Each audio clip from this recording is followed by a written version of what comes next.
Hello people! Naanapod ko. I just cleaned the fish because I'm going to make dried fish.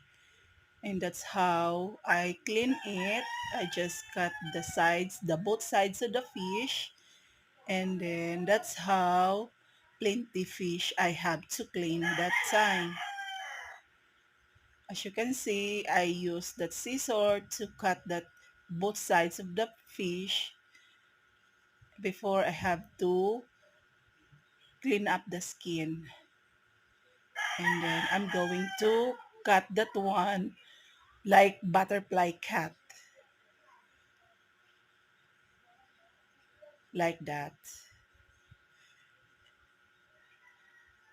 I just wanna I just wanna make dried fish of that fish because that fish is kind of small.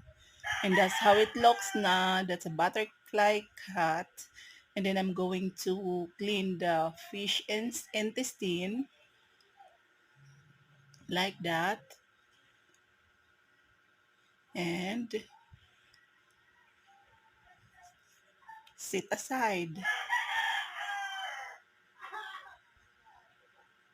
So there is more I need to clean. And that's how the finish cut. That's how it is look like.